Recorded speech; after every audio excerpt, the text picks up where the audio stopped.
want to point out that the sun shines down its power to all the world and makes the wind blow strong as it will. I want to hope gentle rains can fall upon the land, so lovely earth can stay lovely still. Hello, ladies and gentlemen. Welcome to the 479th edition of Energy Week with George Harvey, me, and the amazing Tom Fennell. In the flesh. I knew you were going to say that. I knew you knew that. Okay, this is all from my blog, geoharvey.com, which I update every day. I have updated it every day for over 10 years. Have you really? Yeah. Haven't missed one. It takes about 4.5 hours on average. So you figure out. I would bet it takes something like that. I put a fair amount of labor into this. It's just a matter of retiring. You see, you retire, you work harder, and you don't get paid. So, anybody who wants to find the material that we're talking about can go to geoharvey.com and click on the date of the show we're talking about. And you can also go down, what is it, that way? No, it's that way. You can go down there on the screen and click on either the show document, which I uploaded, or which would be this one, website that Tom and I use. It'll say something different, but it's this link. Yeah. So there you go. I think we should just start, Tom. I should explain one other thing. This show is for the dates June 30th to July 8th. Yep. We are recording it a week late. Yeah. And the reason is because everybody... We were closed. Yeah, the studio was closed for COVID-19. Although you didn't get it and I didn't get it. Knock on wood. Yeah. Well, people get it and they don't know sometimes. So maybe we did, or one of us did, or whatever. Anyway, here we are.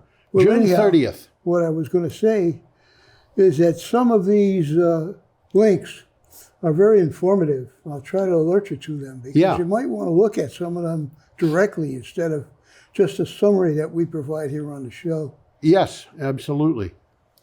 So I'm gonna put up a picture of an offshore wind turbine. Is that what that is? I think it is. That's what it says it is. It's what it says it is. Either that or it's a guy named Valdemar Brandt. That's possible too. He's very skinny. Okay. This is from Renews. And Tom is sitting there wondering what I'm talking about. Well, let's put the picture back. Put the picture back. What the picture is. Okay. And where do we go from here? Go to your computer and read the title of the first thing. You should have it up. I should have it on my computer. Today is a little confusing because we're going to do 2 shows today. Well, this is what it says. Offshore wind enjoys a 21 gigawatt growth in 2021. Yeah. This is kind of, we will talk about this later.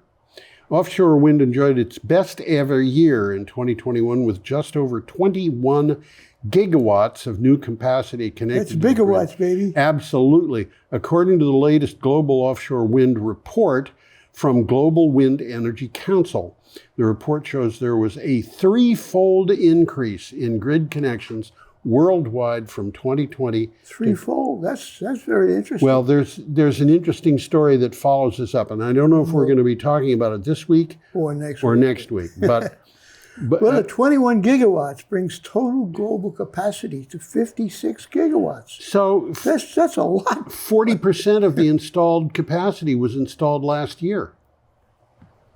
Well, offshore wind represents 7% globally. Yeah. Okay, so most of this is onshore. Oh. Might be solar panels, but China contributed 80% of the new installations. That's what I was going to mention. Yeah. I think we've got a separate article that is... By the end of 2022, Asia will replace Europe as the world's largest offshore market. It's already done it. I guess it has, because Yeah. this was done, this was probably written Yeah. about a year ago. It could take until 2031 for Europe to regain the crown if it ever does. Wow. Now, GWEC, the Global Wind Energy Council, believes that 260 gigawatts, I'll say that again, 260 gigawatts of new offshore wind capacity could be added in the decade between 2022 and 2030. Wow. Okay, our next item comes from Clean Technica. And we got a picture We have here. a picture of a very strange ship. Those are not smokestacks. They are what, Tom? Just sails. Sails. Who'd have thought? Yeah, let's look at. We're going to talk about these again. Yeah. These are the kind of sails that rotate. They got Yep. other kind of sails that sort of look like this that don't rotate. These are pretty high tech. As they're rotating, that has a lot to do with the thrust. Yes, it's a very If they're weird rotating thing. counterclockwise, Yeah. they go one way. If they're rotating clockwise, they go backwards. It's Yeah. Kinda I'm crazy. I'm going to read this. The don't you read firm Norse Power Oi. I don't know what Oi is. It's or some- why. It's a Norwegian thing. yeah, some kind of thing. Limited has been trying It's to. not incorporated because that's limited. Yeah. I don't know. It's I don't been know trying what it to is. bring wind power back to maritime shipping with sails that look like oversized smokestacks. And that's what we're looking up for. An agreement with Nefco. That sounds like a company that makes Nerf balls or something like that. The Nordic Green Bank. Yep. Ah. Will enable Nurse Power to ramp up production. So they're actually going to build these things. Obviously, that is a real ship. Well, look at those sails, and there's a little bit of a blurb I've got about it. The rotor sails employ what they call a Magnus effect. Yeah. Okay? When the wind meets the spinning rotor sail, the air accelerates on one side and decelerates on the opposite side. That makes sense. Okay? Because this thing's rotating. The change in speed of airflow results in a pressure difference. Absolutely. Okay, which creates a force perpendicular to the wind flow direction. So the ship goes forward or backwards. Yeah. There you This go. commonly occurs in sports in which a ball travels through the air. That's called a curveball. That's a curveball, exactly. Right. And the rotor sails are powered by small motors that are located within the hull. Yep. Rotor sails allow the vessel to throttle back the main engine, supplying the power needed to maintain speed. Now, I want to point out here, this thing has got an engine also. Well, the engine is spinning it. Yeah. Oh, you mean the boat? The boat yeah, has an it engine has a also. boat, yeah. yeah. So this is auxiliary power. I don't know if it's auxiliary power or if Well, they need the engine to get in and out of port. they need the engine for various purposes. When they're out to sea, I think these rotary sails will do it. They're the main thing. Yeah. Okay. The technology is available on the market today. Not in Brattleboro. I think if you tried hard enough, you might get it. Brown and Roberts might have it. We could use it on the Connecticut River. Have you ever seen that little steamboat that goes up and down the river? Yes. That thing is beautiful. It's a launch. It's a neat little thing. But it's a beautiful thing. Yeah. Okay. Our next item is from youractive.com. And that picture is fertilizing an Italian meadow. Yeah, although really we're talking about mostly other parts Well, of I'll Europe. read it what it says. Okay. Why green ammonia will be the workhorse of the EU's future hydrogen economy. That says a lot. Yep. Europe is at the crossroads now. It's a dual objective of reaching its ambitious 2030 climate targets while quickly reducing its dependency on Russia's fossil fuels. These seemingly competing objectives can be achieved by prioritizing green ammonia. Come on, you. Well, you got to click it once. There There you we go. go, boy, Joe. Yeah, there you got it. Okay, if you click that twice, you get the two pictures. As I just found out. Oh, you found out before. You just forgot. Okay. Well, with Russia's invasions, the EU must do something. yeah. And if it's done well, it can deliver a huge win-win, yeah. lessening dependence on Russian fossil fuels and not accelerating its green transition. Yes. And Green ammonia can play a prominent role. Russia is one of the biggest exporters of fertilizer in the world. It is. I think we're going to talk about that a little bit later. I think so, yeah.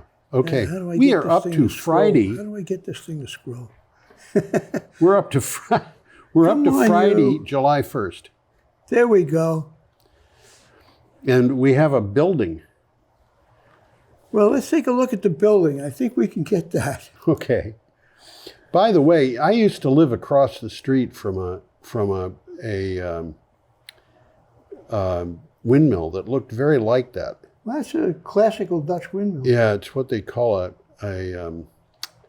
Overshield. That's in Rotterdam. That's near Rotterdam, isn't it? I think so. Yeah. The one that was across the street from me was probably about twice that size, twice that height. I think that's like a demo. It might be. I mean, it was real at one time, but I think now it's just a tourist the one that was attraction. across from me is very famous. It's in Illinois. Uh-huh. Yeah. Okay. So what do you got, Tom? Well, let's see. This is let's from see the if I can BBC. figure out what I got. I'm still having. There we go. Life inside the Dutch earthquake zone. This is weird. This is from the BBC. I never knew there was a Dutch earthquake zone. Well, there is now. There wasn't a Dutch earthquake zone.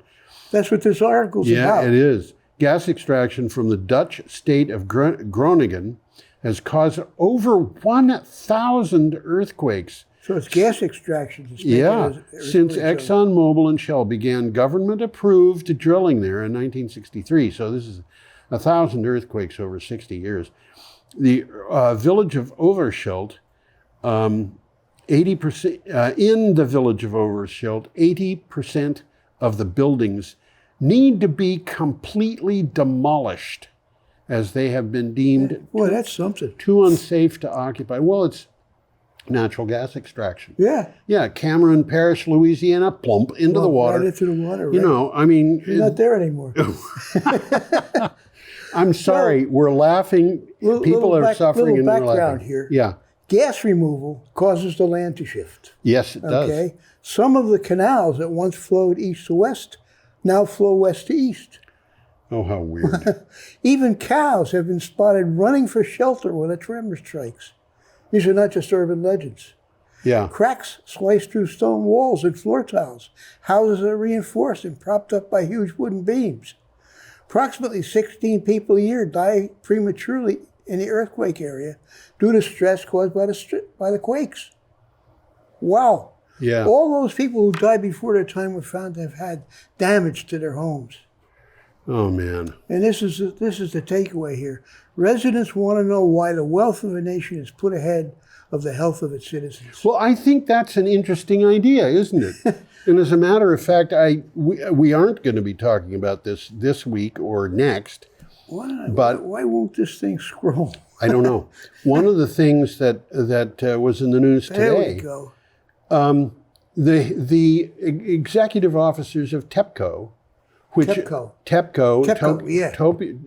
Tokyo Electric Power, have been ordered to pay the company $95 billion. This is because they didn't run the company right. No kidding. Yeah. Wow. So the stockholders... Anybody try to do that here, you get strung up. The stockholders are getting all this money. Well, they aren't going to get $95 billion.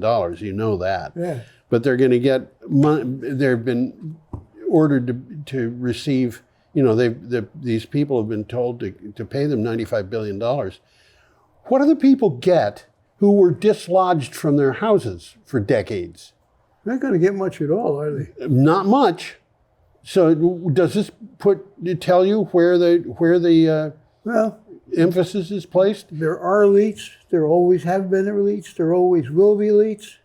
They keep low profile, but they rake everything off the top. Well, I don't know. I mean, I think, and this thing about... We think we're voting? Nah. No, I think we are voting, and we have to do it. We have to take it seriously. This thing in Overschild, I don't know what to make of it. Okay, should we go on? Picture coming up, yep. We have a picture of a polluting power plant. Let's see if I can't get this picture. Let's try. This particular item is from the BBC. Oh, I clicked it twice. I see it. There it is. There it is. Those, if you want to know what they are polluting power plants. Yeah. They look like polluting power plants to me. Yeah, the tall, skinny chimneys are That's chimneys. fossil fuel. And that's emissions coming out. That's the broad things on the left are probably coming up. They are coming from.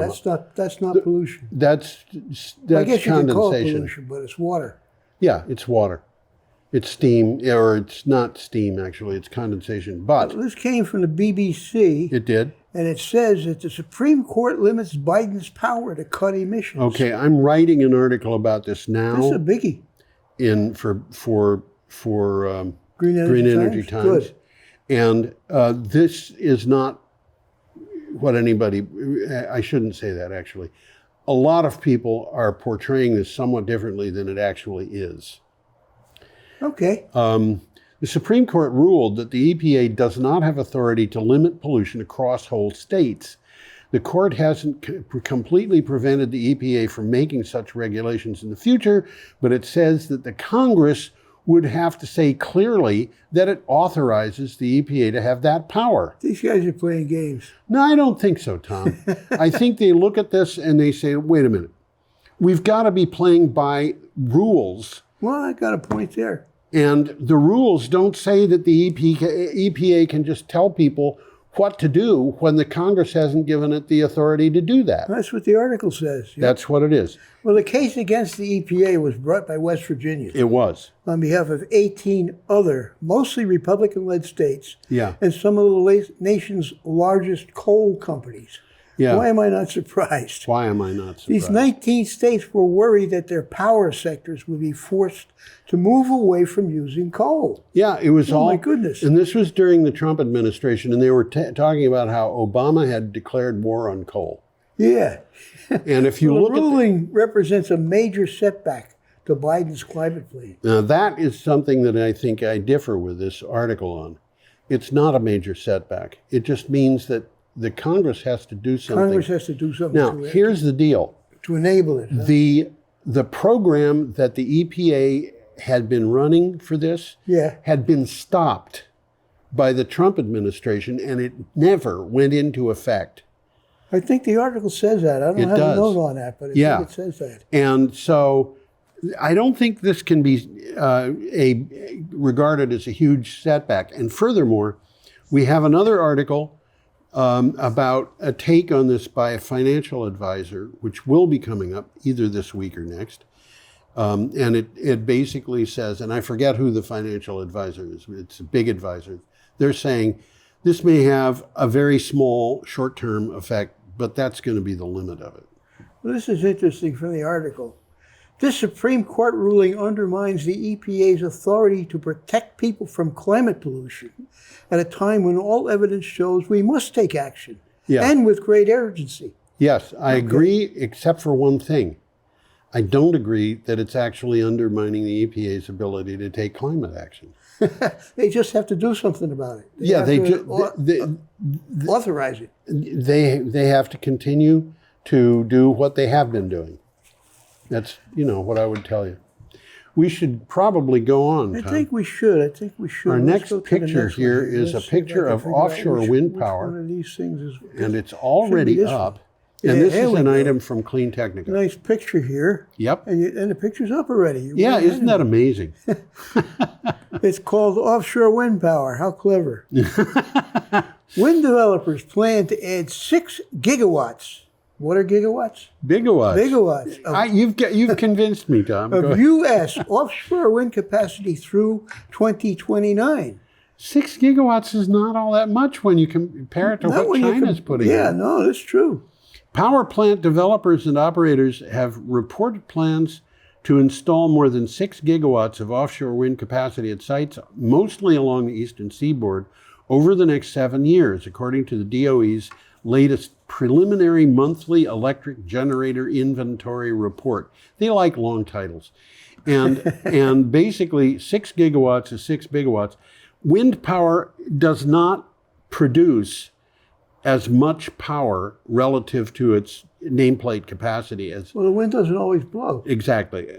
And that 6 gigawatts, I would say, is probably... Based on its nameplate capacity. Yeah. I would say that that's probably about 6 times what the Vermont Yankee nuclear power plant was producing. That's about right. Yeah. Well, in 2016, the 30 megawatt, which looks small now, Block Island Wind Farm began operating off the coast of Rhode Island. It was the first offshore wind project in the United States. And it was followed by a second one, and the second one had 2 turbines, and that is as far as we have gone so far. The Coastal Virginia Offshore Wind Project, which began operation in 2021, which we talked about here, plans to expand to a total of 1.3 gigawatts by 2027. That would increase U.S. offshore capacity to more than 6 gigawatts. Okay. Doesn't sound like much, though. It is better than nothing. For sure. As of March 2022, that's this year, the United States had more than 135 gigawatts of offshore wind capacity. Now that's capability, that's capacity, okay? Developers plan to add another 21 gigawatts through 2026. And all told, this is a pittance. Yeah.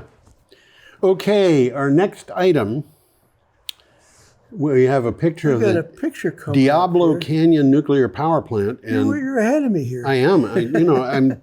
I'm sneaking these pictures around you, Tom. Diablo Canyon power plant won't stop power outages. Yeah, this is from Cal Matters. To justify keeping Diablo Canyon power plant open, nuclear power peddlers blame the state's shift to renewable energy for power outages. It's a false narrative. Nuclear power failed to prevent the blackout of 2020, and since then, 4 gigawatts of renewable energy have been put online. So for what it's worth, Diablo is located on the California coast, halfway between LA and San Francisco. Okay. Okay, and it's got a capacity of 2256 megawatts. Yep. So it's not a small one. It's not a small one. There were other plants in California, and one of them was San Onofre, which had 2 reactors that both closed down. That's out of business now, isn't it? Sure is. Yeah. They had 2 reactors. They both closed down permanently because they replaced the steam generators. And when they did a slight upgrade in the design, told the Nuclear Regulatory Commission it was a drop-in replacement, and the upgrade in the design did produce more electricity, but it vibrated. Oh. And the vibrations, they didn't even know the vibrations were happening. They were so minor, but they caused the pipes in the thing to start to leak. Uh-huh. So anyway, there you go. Well, it says nuclear plants run 24/7 year-round. Yeah, until they don't. They do not respond to sudden increases in demand or loss of other power plants. In other words, they're totally inflexible. They are inflexible. Yeah. And as the largest electric generator in California, Diablo Canyon, that we're talking about, is more of a liability than a supply source. There you go. Okay, we should probably go on. Yeah, we got another picture coming up here. We have a picture of an urban garden. Is that what that is? Yes, it is. Rio's residents garden their way out of hunger. Yeah, and this is actually important, and it's important from the point of view of energy. Mrs. Silva, or Ms. Silva, puts... That's Fernanda, by the way. It's what? Fernanda. Fernanda. Fernanda de Silva. Fernanda de Silva. You know, my mother, when she was a little girl... She was named Fernanda. No. She sat next to a girl whose name was Fernanda in grade school. Oh, yeah. And she told me... people that way back then. She told me about this because the name was so unusual. Yeah. And it was not just Fernanda. The last name was Godfernon. Was who? Godfernon. The little girl's name was Fernanda Godfernon. Oh, my God. Poor girl. Anyway, Mrs. De Silva puts her green fingers to use in exchange for a monthly stipend that is equivalent to $95 from the city, as well as getting heaps of fresh food she can take home at no cost. This is interesting because she plants produce on a patch of land not far from where she lives. Right. as part of a project aiming to create the world's largest urban garden Yeah. and bringing food to many people. And what does she do? She gets a little bit of money and she gets as much food as she wants. Yep. And she produces more food than she can possibly use. And the rest of it goes to other people that need food. Well, this little garden is tucked away in a working class area of Rio, Yeah. on a plot of land that was once a settlement founded by enslaved Africans who escaped their captors. Right. Interesting. Yeah.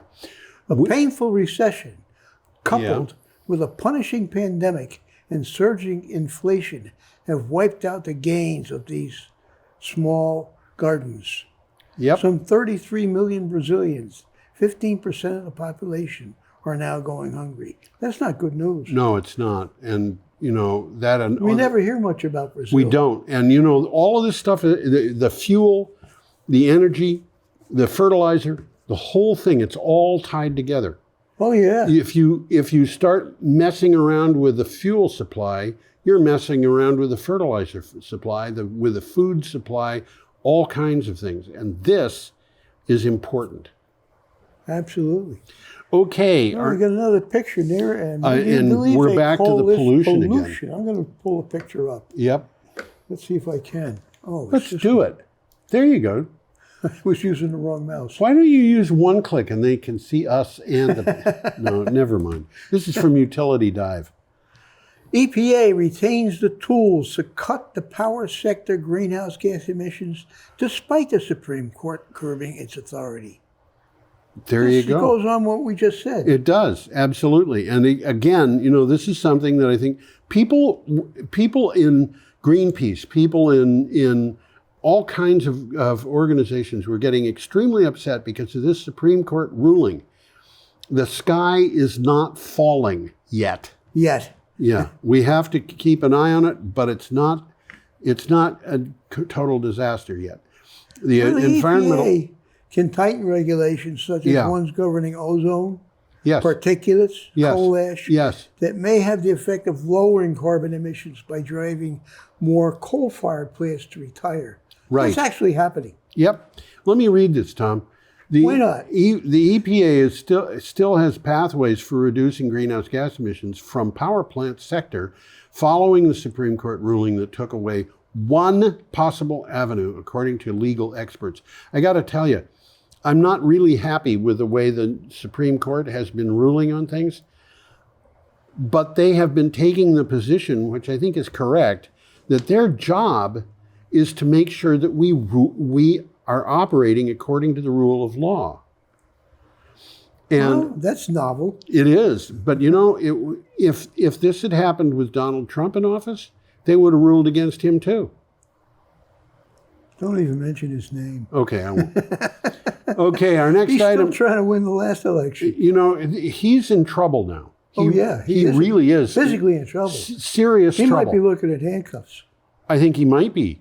I mean, we have reports of witness tampering in the January 6th hearings where he found out that somebody was going to be testifying and called the person. Yeah. Okay. We should go on. He's kind of a law unto himself, you know. Well, I think he is. Okay, we have a picture of avocets and an article. Is that what they are? Let's see if I can't get. Yeah, they have funny bills that turn up at the end. And this is from The Guardian. There are the avocets. From The Guardian, it is. It is. Could nuclear plant ruin the Suffolk haven for avocets, bitterns, and harriers? Yeah. I mean, they're all British birds, but this isn't good. Well, Minsmere is an ornithologist's paradise, but a threat hangs over its wildlife glories. The government is set to announce its decision on whether to allow the Sizewell C nuclear plant to be built by EDF on land that overlooks the 1,000 hectare, that's 2,500 acres, reserve. And you can bet that the Royal Society for the Protection of Birds is right in the middle of this. Oh, they are, absolutely. Well, this Minsmere is rated as one of the UK's finest wildlife reserves. Yeah. So this is a biggie. Yeah, this is. Many rare species, such as the marsh harrier and the bittern, found refuge at Minsmere. Yeah. However, it was the return of the avocet that had the greatest impact. Really? After a century's absence from Britain, Yes. the black and white wader established a small colony at Minsmere, which spread slowly across the nations. Yeah. So this, I don't know what This is a big deal. I don't know what a parallel to us would be, but this is big in Britain. Yeah, and the Royal Society for the Protection of Birds, I remember one summer several years ago where they shut down projects that were worth $3.5 billion, and that was offshore wind power. Oh, yeah? Because they said these wind turbines are being put up in the wrong locations. I'll be darned. And they don't move against wind power unless they do a study and find that it's going into a bad location. But they do shut it down if Well, that, if this that is happens. a world-class bird sanctuary, which apparently it is, Yeah. they got to be careful of it. Okay, our next item, Oh, we got something to eat. we have something to eat. As they say in New York, that's galamad. Yes, that's right. Okay, go ahead. This is from the Atlantic. You can spot climate change in old restaurant menus. This is happening. Yeah. Okay, a study from the University of British Columbia showed a startling way that climate effects are already showing up in our lives. They didn't have it in ice cores or weather patterns, but in restaurant menus. It's interesting, huh? Yeah, in the 1880s, Vancouver's seafood joints served lots of salmon. Now they serve squid. Man, that's an interesting thing to look at. You know, the funny thing is I really prefer squid. But it is not good. Well, climate change is a reality. Yeah, it is. By analyzing how an index called the mean temperature of restaurant seafood, I never knew there was such a thing, which reflects the water temperature at which the species on the menu like to live. Yeah. Scientists found a significant trend of warmer water species becoming more common on restaurant menus. Yeah. I mean, who'd have thunk? Yeah. In the 1880s, the mean temperature of restaurant seafood for Vancouver was roughly 10.7 degrees Celsius. Now, you're talking about the mean temperature. The mean temperature. It goes higher and lower than that. Is there a kind temperature? Now it's 13.8 degrees Celsius. Gone from 10.7 to 13.8. That's a big change. That's Celsius. That's a big change. That's a big change. That is a big change. That's very worrying. So who'd have thought to look at menus Yeah. to come up with a trend like that? And it's accurate. Yep. Okay, our next item is from CNN. We are got a picture here. not keeping up with what Let's see we if I should can be get keeping this up with. picture up here. Come on, you. This is, we're behind schedule There we go. on this, Tom, so.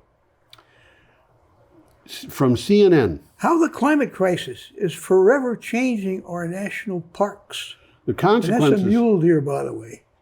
Yeah, that's what it says. This is a long article with a lot of pictures. Yeah, the consequences of climate crisis, which is more wildfires, droughts, sea level rise, flooding, ecological disease, are plaguing the country's national parks. Unprecedented flash flooding recently overwhelmed Yellowstone National Park and some of its surrounding areas. This was a big deal. I'm not going to talk about the individual parks, but they list about 6 parks and something's happening to every one of them. Yeah. All national parks. Glacier National Park, the glaciers are all melting. That's what it says. Yeah. 26 glaciers have lost as much as 80% of their area. Man. I've been to Glacier Park. I've never been They're there. going to have to change the name. Yeah, they will. It's going to be Rubble National Park. I remember when I was, I think, in 7th or 8th grade, hearing that the glaciers were all in retreat in that park. And a girl was very upset. She wanted to see that park before they all disappeared. They're going. They're going fast. The teacher said, no, it's going to take thousands of years for those. Your teacher was wrong. Yeah. Okay. We should go on. We should go on Monday. And we have an item from Daily Express. A nice picture here, if I could get it up. Yep. And this is the Dungeness Power Station and an old lighthouse. That's right. The lighthouse is right in the middle. Actually, it's a picture of the lighthouse. Yeah, you can picture with a Dungeness light power station in the background. What do you have for a title? Dungeness Power Station. No. The title for the article. I gotta scroll. Okay. Ukraine war fears as the UK's nuclear plants are vulnerable to attack. Now, this is important, and It people is. really haven't talked about it much. The war in the Ukraine has put civilian nuclear plants on the front line of a military conflict for the first time By in the way, history. there is a war down there. Oh, yeah. They're keeping it low on the news, but there is a war. I don't know. I see it every day. Do you? Yeah, big time. Dr. Paul Dorfman said the conflict in the Ukraine has shown that the UK's own civilian nuclear infrastructure is at risk and likely cannot be defended. And one of the points that I want to make here, and this is not a new point, it is an old point. Terrorists already know about it. The nations already know about it. Any nuclear plant can be turned into what is called a dirty bomb, which is, a dirty bomb is Means the plant blows up. Yeah, It a destroys dirty all bomb. sorts of You don't stuff. know how to build a nuclear bomb? Don't worry about it. Just get a whole bunch of old nuclear fuel and wrap that around a conventional bomb. Blow it And up when it with some blows up, dynamite, yeah. you're going to be making a mess in the environment. Nuclear plants can be destroyed by conventional bombs. This is not a joke. I would believe that, yeah. Well, the UK's nuclear reactors are not meant to withstand a military strike. No, To do so would be unfeasible. unfeasible. This has serious implications for any new nuclear plants.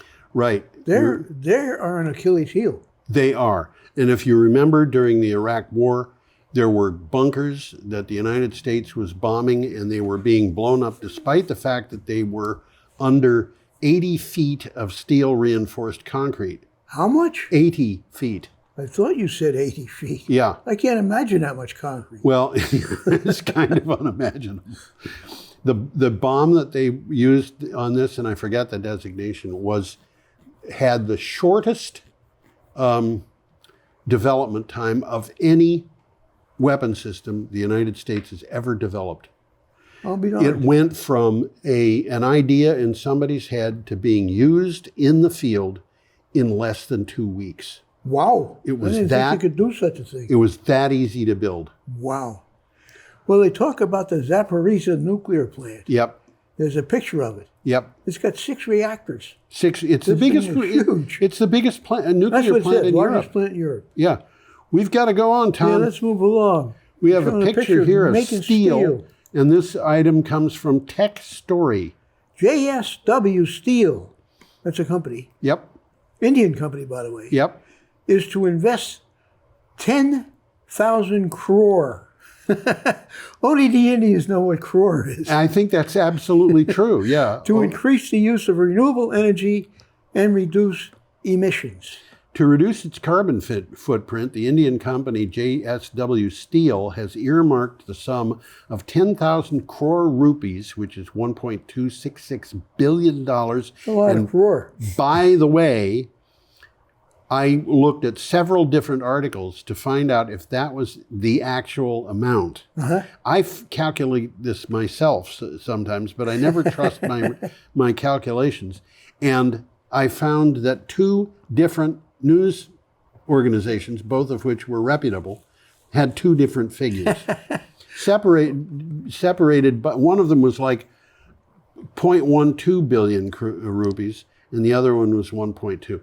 Well, by the way, a crore is Yeah. an Indian unit of measurement, especially of rupees or people, understood only by Indians.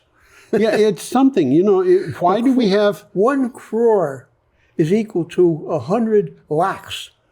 I Indians knew know that. one too. I knew that. Or 10 million units. Yeah, a lakh is 100,000. Lakh is 100,000. And they have this way of putting in numbers where instead of having a comma for every 1,000 multiplier, No, it's every they have 2. a space for every 2. Yeah, it's kind of crazy. It is.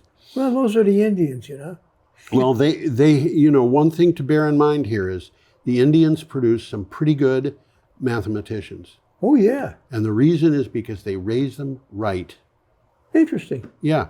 They give them India is an interesting country. Yeah, it is. They give them ridiculous ways of doing things like Locke and Crore, and they get great mathematicians as a result.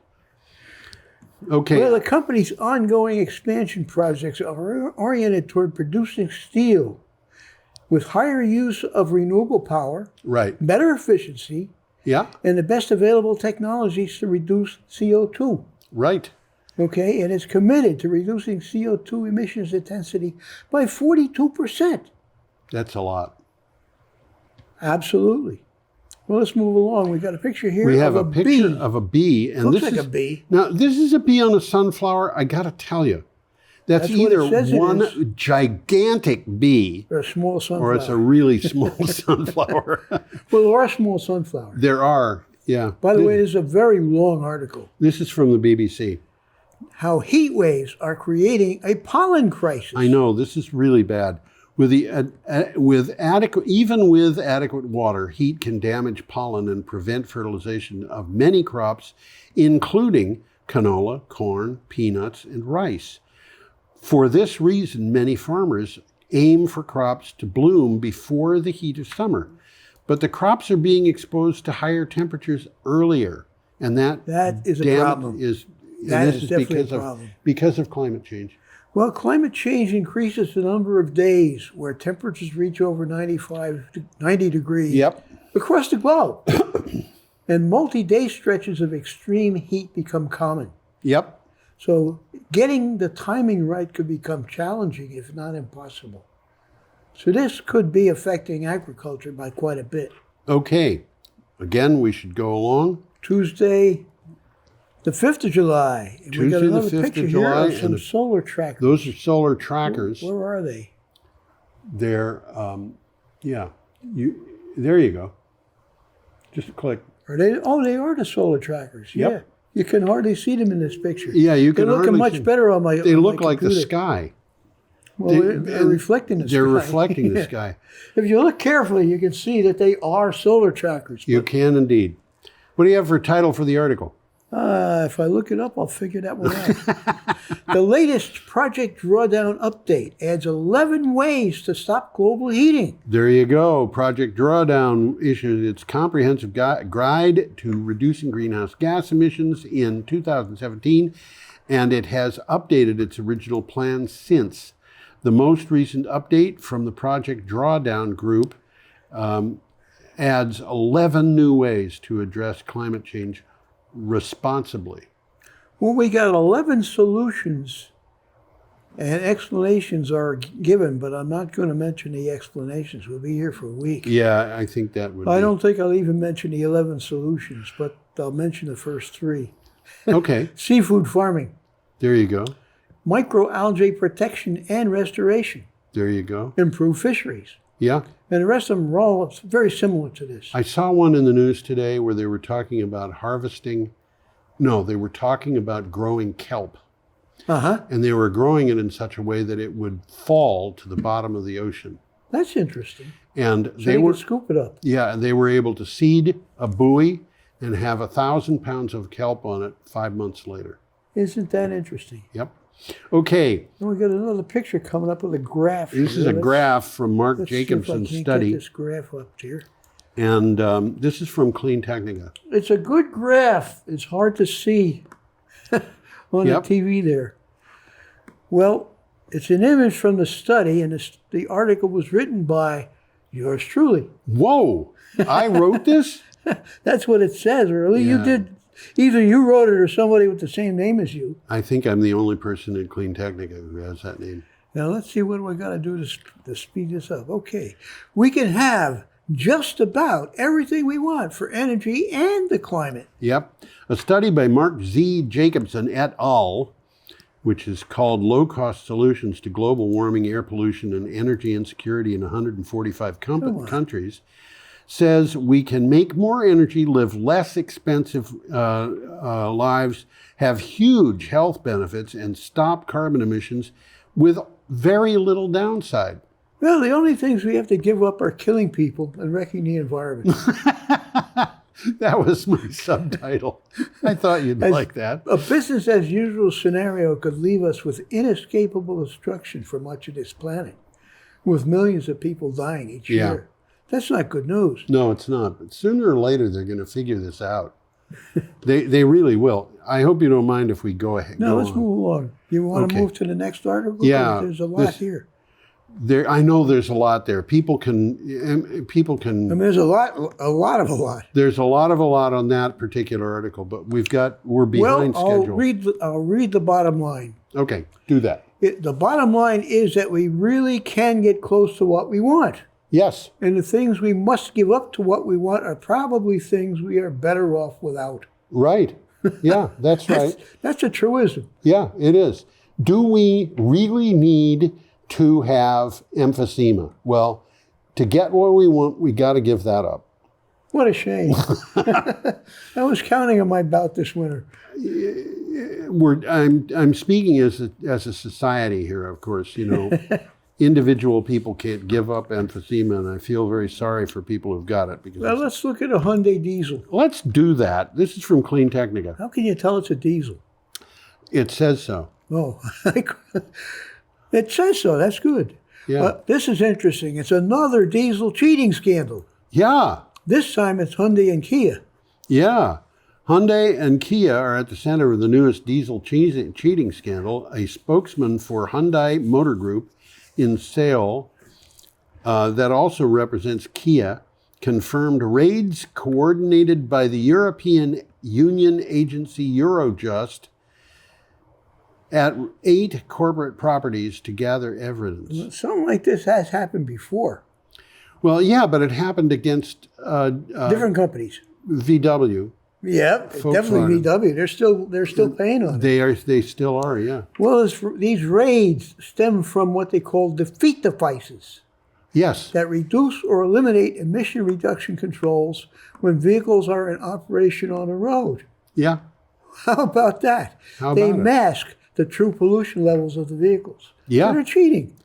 They were cheating. Definitely cheating. We are up to Wednesday. By the way, it says 6th. Hyundai and Kia don't sell diesel vehicles in the U.S. So this cheating scandal doesn't affect us. Happening in the United States. In 2015, and this is what we've just talked about, Volkswagen was the first to be identified as rigging tests to make their vehicles seem less polluting than what they really did emit. Yeah. Okay? The scandal has cost VW more than $38 billion. That's a lot of money. In fines and legal costs. Yeah. And has incentivized the company to invest heavily in electric vehicles. Yes. Interesting. Well, we're coming up to the last day, Wednesday, July 6th. That's right. And we haven't. We're going to start. Here, and you're ahead of me already. Yeah, I am again. This is from CNN. And it's a Norwegian offshore rig. This is an offshore oil rig. Oil rig, yes. You can tell that because of that thing that's on the left side. And at the very top of that, you can see that there's a fire.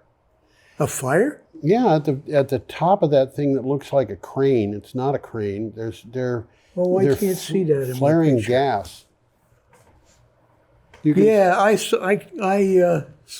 I cut my picture a little bit so you can't really see it. Okay. But you can see it. It's giving off gas. And what they're doing is they're getting oil and they're getting gas with it, but they aren't getting enough gas to capture it and use it. So they're just putting it up that stack and burning it. And they're putting it as far away from the rig as they possibly can. Well, why should they have to smell it?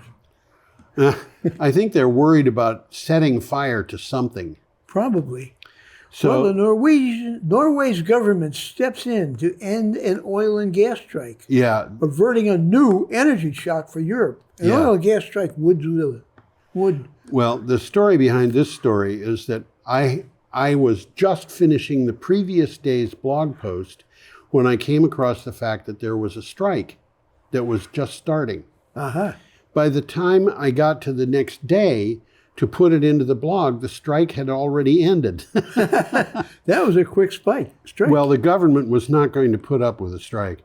Well, Natural gas prices spiked after Norwegian oil and gas workers went on strike over a pay dispute. The Norwegian government has intervened to end the strike, citing concerns. That's why it ended. Exactly, about Europe's energy crisis and the Russian war in the Ukraine. Well, Norway is Europe's second largest energy supplier after Russia. Yeah. Okay, the strikes could halt almost 60% of Norwegian gas exports to Europe. And it would have been a real big gift to a guy named Putin. Oh, yeah, for sure. So they had to end this, and it was just going to cause a lot of trouble. Well, as it says now, gas storage facilities in the European Union are about 60% full. Okay. That's about 3% below usual levels. So they're not in big trouble. Not in big trouble yet. yet, but the Vladimir Putin has been playing this game of not delivering what he has promised. Well, something like that's happening. The bigger problem facing Europe is the closure of a major liquefied natural gas plant in the United States. Yeah. A fire has temporarily stopped production. Yeah. Well, so how do you start a flood? How do you what? Start a flood. Start a flood? A fire has temporarily stopped production. How do you start a flood? I don't know. How do you start a fire? By lighting it. Yeah. How do you start a flood? You can't.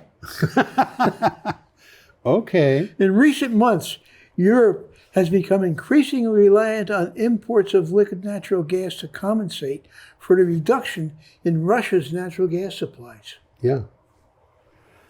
No, that was what I was saying. Yep. It's an old joke about a couple of guys from Brooklyn talking about, and one of them said, I had a fire, and the other guy said, well, gee, I had the same problem, but I had a flood. And he said, so tell me, how do you start a flood? It's a New York joke. Okay. All right. Our next item is from CNN. We have a picture of the Hollyford wind farm. Energia, to have carbon in power generation. And Energia is an Irish company. Ireland's Energia Group unveiled a commitment to reducing the carbon intensity of its electricity generation by 50% by 2030 compared to 2019 to 2020. To achieve the target, Energia will increase the volume of renewable electricity it generates from onshore wind and solar by a factor of 3. Well, Energia Group is an energy company with interests across the island of Ireland. At one time, they were just in the north of Ireland, but now they're everywhere. Yeah. Hitting the target will ensure Energia is well placed to achieve net zero by 2040. So they're getting big in Ireland. Mm-hmm. Energia will make significant investments in its pipeline of new onshore renewable projects as well as 2 offshore wind projects with a combined capacity of 1.6 gigawatts. Right. Which isn't very much, really. No, it's not, but it's big. It's big for Ireland. Yeah. Okay. Ireland hasn't been doing much. They're starting to catch up. I remember seeing a large windmill in Ireland one time, just sitting by itself in the field. Just one. Okay, we are up to our last item. We got a Boyd. We have a bird. That's a I want Boyd. to call everybody's attention to the fact that this bird has a tag on each wing. Yes, it does, so they know who it is. Yeah, you can look at this bird from below with a pair of binoculars, and you can see that this is condor number 42. Yes. There are not a lot of condors. A couple hundred. Are there really? Well, it went down to about 20. Yeah, I know. And they're recovering. They're about, I think there's a couple hundred left. I remember Still critically endangered. I remember reading about, I think I was a teenager, and I read about the fact that there were so few condors. And they're huge birds. They're big. The wingspan is almost 9 feet. Yeah. Endangered Species Act restored by a federal judge after a Trump-era reckoning. Yes. In a win for environmental groups, a federal judge in California overturned Trump administration move in 2019 to gut the landmark Endangered Species Act, which as I recall was put in place by Richard Nixon, I think it was. vacating the administration's changes and restoring protections for hundreds of species. Now, I want to get back to the Supreme Court ruling on the EPA. Yeah. They said the EPA didn't have a congressional approval. They didn't have a law that said they could do this. They could do it.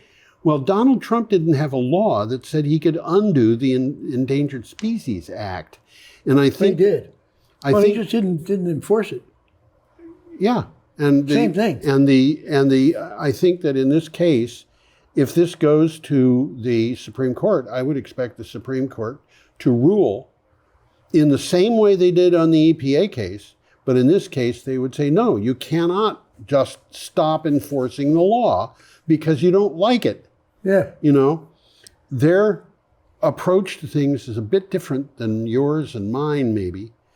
But I read the EPA's, I want to mention this, I read the ruling or part of the ruling from the Supreme Court on West Virginia versus the EPA. And the final paragraph in the majority decision says, basically, it would be a sensible thing to do these things, but we're not in business to do things just because they're sensible. They have to be. That's a mouthful. Yeah, we have to do them according to the law. Well, according to this article, the Trump era changes were widely seen as an industry-friendly move to pave the way for fossil fuel companies to more easily drill or mine. Right. Okay, and Trump just said, yeah, Let's do that. let them go. Yeah. So the point that I'm making is, in both cases, on both sides, we need rule of law. We cannot just say, well, this is a you good got a idea. point. You got a point there. Well, there's a word at the bottom of this that I'm going to say. Okay. Fini.